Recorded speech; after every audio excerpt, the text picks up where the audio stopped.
Greetings and happy New Year's salutations to each and every one of you out there. Today we're going to be diving into the recent letter from the CEO of Square-Enix. And the reason is I think this is something important. We covered this last year as they started to step into the world of crypto and NFTs in terms of things like play to earn. And I want to go through this whole letter for you because there's a lot of really interesting insights that you guys can use to determine. Now, I make no claims that NFT games will work or won't work. When it comes down to it, the software engineer in me looks at the technology as a level of curiosity. The gamer in me says everything I'm hearing is a red flag. And so there's this contradiction of interest that I have in terms of NFT based gaming. I can think of one use for it would be your digital licenses that you own of your game, the ability to sell those and then have those sold to somebody else, kind of like a secondary market. But then the question of scarcity, which doesn't exist, would have to be applied for that to make sense. And so the concept of crypto, the concept of NFTs is reliant on making something up, right? It's the idea that something is scarce. In the physical world, there is a cost to every item that is made. There's a cost in shipping. There's a cost in materials. In the digital world, once the item is made, it's basically copy and paste. Maybe there's an energy cost with that. So that all being said, there are, I think, interesting theoretical carve-outs that I'm always going to be willing to listen to, but the gamer in me is going to remain skeptical. And so I stand by what I say when I say this, and I mean it sincerely, that if a good game, a really good game comes out and uses the technology in an interesting way, it will fundamentally change the conversation around NFTs. We haven't seen anything close to that. I do not know if Square-Enix will be the one who is able to pioneer that, but that's why I think you see a lot of that. And that's what a lot of this letter is going to talk about today. So if crypto and NFTs is a trigger warning for you, if it does get you to see red and get frustrated, maybe this will be a video you want to skip. But if you're generally curious, if you're generally curious about just having the real information, read to you, if you're, sipping your morning coffee or your tea, I don't know what you drink. This will be hopefully a video that you can enjoy. So let's go ahead and get started. And hello everyone and welcome to my channel. My name's Brian. If you're new around here, if you're a returning subscriber, well, the name's still Brian, but happy New Year regardless. And thank you so much for checking out today's video. If you guys feel like these videos earn it, hitting that like button is a great way of helping out the algorithm. And for doing so, here's a picture of Tifa. Yeah, that's what you get for hitting that like button as a thank you. Hopefully you enjoy that picture of Tifa here in this video. But let's start. It says, I would like to begin by wishing everyone a happy new year. Countries around the world experienced soaring inflation in 2022. The U.S. Fed accelerated the pace of its tapering effort at the outset of the year, and Russia's subsequent invasion of the Ukraine resulted in highlighted geopolitical risks that drove resource prices and caused supply chain disruptions. The Fed and other central banks then embarked on a round of rapid policy rate hikes that spurred the substantial rise of long-term interest rates. Stock prices plunged, especially in the tech sector, and IPOs stalled.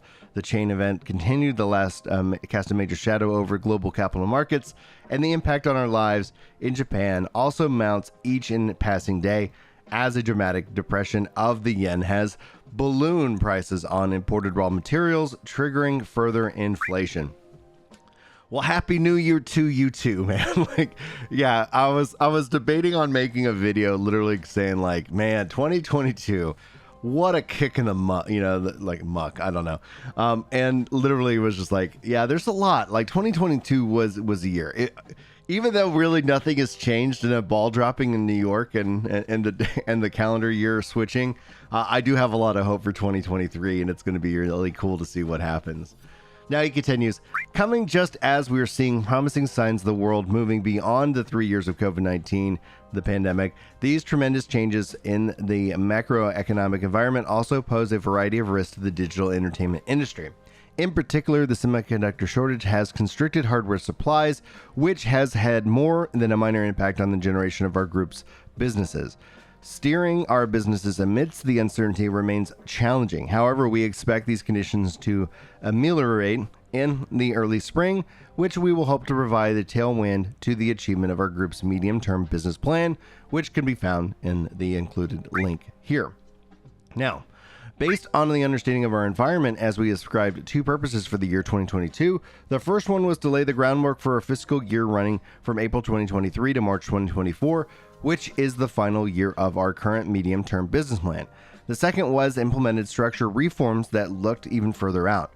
For these reasons, we undertook a major overhaul of both our development and publishing organizations with a focus in our core digital entertainment business. And you guys, if you haven't been following, like Final Fantasy XIV within Square-Enix has just dominated in terms of numbers. Yoshi P even jokingly said, I wish the other divisions, would try. Like, I wish they could catch up to everything that we're doing and how we're profiting.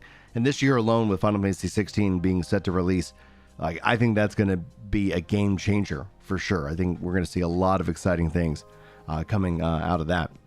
And then he continues, on the development side, we sold 3 studios, Crystal Dynamics, Eidos Montreal, and Square-Enix Montreal, as well as the associated IP to Embracer Group. In August of last year, the objective for this divestment was to further concentrate our resources as the increasing sophistication and complexity of game development has made much more endeavors more costly to pursue. This divestment represents part of the aforementioned structure of reforms, and we designed the effect fundamental change to our portfolio studios. We will also start to reconfigure our group's portfolio of titles for the medium to long term. To that end, we will accelerate our efforts to strengthen our internal development capabilities by further expanding our internal talent pool, while we're also quickly concentrating our resources on the development of titles that are competitive globally. The remark of growth in the sales of modern game development has made elevating the skill sets and focuses of efforts to our development teams more important than ever. And I want to talk about this for a second because one of the key things that I hear people push back on is that development is more costly than ever. Sure, we've gotten better tools for development. Sure, there's more resources, etc. But it's also in terms of risk. I think that gamers and coming up with unique games and ideas is also more risky. We're seeing, I think, a collapse of kind of the esport arena aspect. I think when we start to talk about bubbles, esport arena, and those kind of games, and that kind of structure is kind of, I think, the next thing to kind of pop. We'll see if that ends up fundamentally changing. You can kind of see some of the big teams heavily supported by crypto. FTX was a big supporter of them, and we'll see if that ends up having a big and lasting impact, as eventually people may be getting frustrated and hoping that these teams will end up making some money. But that's a bigger video or bigger conversation for another video, personally speaking. But at the end of the day, it's interesting to see them kind of continue to hit this out of the park, because people think that it's not that expensive, but I think when you factor in that, like, it doesn't necessarily maybe pay off like it used to, because when you start to look at things like games as a service, there seems to be more demand. Yes, I see people just want to buy a complete game, and like Elden Ring, I think, is a good example of that. So I think we still get those kind of games, but when you start to think about where a lot of the traction ends up being, is that in the games that can continue to deliver content over a period of time. And I do have theories that after 16, we'll see a more and rapid investment in Final Fantasy. The question is that will we kind of see them use that same kind of engine and build out, newer games from that at a faster pace? But we'll let them continue on, and we'll continue on our discussion. So divesting studios and strengthening our internal development capabilities maybe on the surface appear to be moves that are at odds with one another. However, we must flexibly and constantly revisit the medium to long-term title portfolio and the development studios that created in light of the environment of which we find ourselves. As such, both of these moves are essential if our group is to continue to provide entertainment that meets the needs of an evolving world. We will continue to review our economic organization and use M&A and other methods to optimize our studio's portfolio by both organic and inorganic means, thereby ensuring that we can continue to strengthen our internal development capabilities. And for those of you who don't know, M&A, merger and acquisition, and that could imply that we're talking, Sony, maybe, Microsoft or Amazon, or, M&A means that they could be acquired. It means that they might do some acquiring themselves. And it's interesting because it seems that with them releasing the Western studios, if there's doing any merger and acquisitions, maybe it's within Japan as well, right? Like there's a lot of studios out there and they want to go and have a bigger global impact, a bigger talent pool for their teams as well. So there's a lot of things that are starting to line up that I think it's going to make 2023 a very interesting year to end Square Enix a must-watch company over the next 16 to 18 months. Anyway, he continues, on the publishing side, we're moving away from the previous geographic and functional based model under which our Japanese and Western publishing organizations operated independently of one another. Instead, we are creating an end-to-end global publishing organization based on the concept of one Square Enix. We're launching this new structure late last year with a close cooperation between our two chief publishing officers, CPOs, a newly created role we undertook specifically through changes of the organization structure of our Western operations, adopting a sales and marketing structure optimized to match the new studio's portfolio created by the divestment of our 3 overseas studios. We are expanding our functions so that we can capture as much of the upside as possible from the digital shift that has been gaining momentum since the outbreak of the pandemic. Then, by simultaneously strengthening our development and publishing organizations, we will further enhance our group's presence as a global publisher to achieve new growth for our core existing digital businesses. So, in terms of new business domains, we named 3 focused investment fields under our medium-term business plan. Among those, we are focused on blockchain entertainment, to which we have devoted aggressive investment and business development efforts. Looking externally, I think it is fair to say that blockchain gained significant recognition as a field in 2022, as evidenced by Web 3.0 becoming a firmly established buzzword among business people. However, the new year also saw volatility in the cryptocurrency and NFT non-fungible token markets that tracked a dramatic shifts in the macroeconomic described above. The later half of the year in particular produced some string of news stories with blockchain connections, including the scandalous bankruptcy filing of FTX in November. And one of the things that continues to kind of, I think, when it comes, like I said at the beginning of this video, they have to have a good game. Good game built as a good game first and foremost before you start to say, like, let's talk about blockchain, right? Because I think one of the things you look at all those other games are all built with the concept of blockchain in mind, and then like, hey, let's attach a game to it, right? And I think ultimately that plus all of this, and the people are going to people, right? And I'm not trying to excuse their, evilness. I'm not trying to excuse their thievery. I'm not trying to excuse the Ponzi schemes here. Thankfully, like, that's why you'll never see me recommend, like crypto here on this channel, despite getting constant emails about like whatever. Like, no. Like, there's a lot that, especially if you don't understand what this stuff is, like, that's a part of the scam, I think. But we saw a lot of that that quote unquote, somebody said they lost 70% of their value. It's like, no, I think the value is just kind of correcting to what it really is. It was hyperinflated, a lot of speculation. And that's not to say speculation is all wrong. It's not to say that just because there are bad actors that something good cannot come out of this.